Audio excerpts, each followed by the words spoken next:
Bộ đến bầu luôn, cái mùi cực dâm dẫn đây. Bộ đi về, bộ đi về. Để nữa bầu luôn là còn tay lợi anh bạc á, anh đi vào trung tâm tặng á, để cái thằng ngoài những cái chuyện được để đến đúng cái giờ mới được. Đi về cạn đây, đi về đây,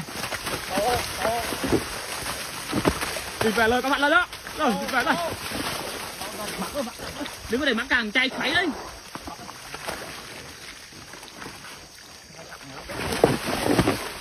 Đi về đây, đi về. Sưng nó ngon, đi về. Mà sưng cu quá. Đừng có để vẫn nó được. Để dùng chung ra.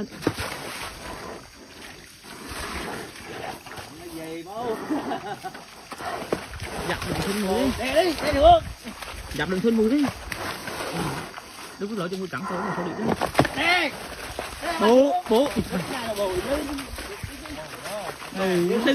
Sưng nhỏ là bầu. Biết không? Được. Bầu mặc cái Cái bếp. bể ơi. Ừ. Chứ không mày phụng trên chân mai lên bầu chứ. Bù này. Không bầu được. Đây được rồi.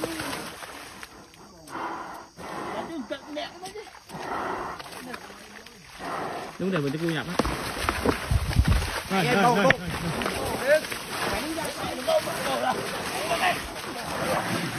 Dạ chạy thẻo đi. Chạy chầm đó. Chạy lại đi chậm không? Chạy sáu điểm đấy. Về xoáy. Chủ quan tam chặt căng chạy. Ngon luôn đi.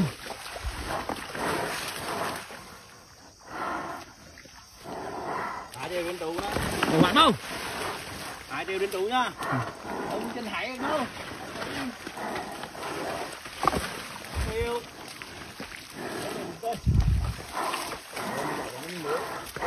Địt này. Nó cũng gọn.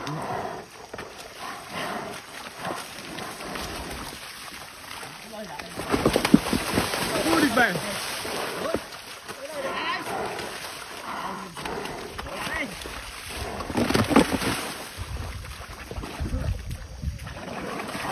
Vô bữa cái, vô thằng, vô bữa cái. Đây. Chạy lỗi thằng. Chạy lại trước đi.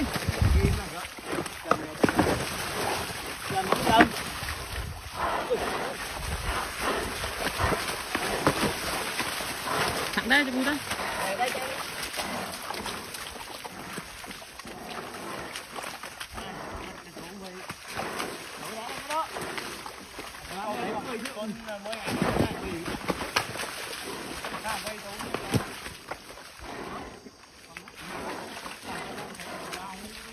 Thằng đây xoáy đông vịnh đây, vịnh lên nè.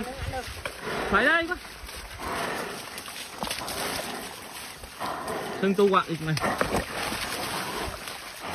Chúng nám mình đeo cũng ngạc thôi.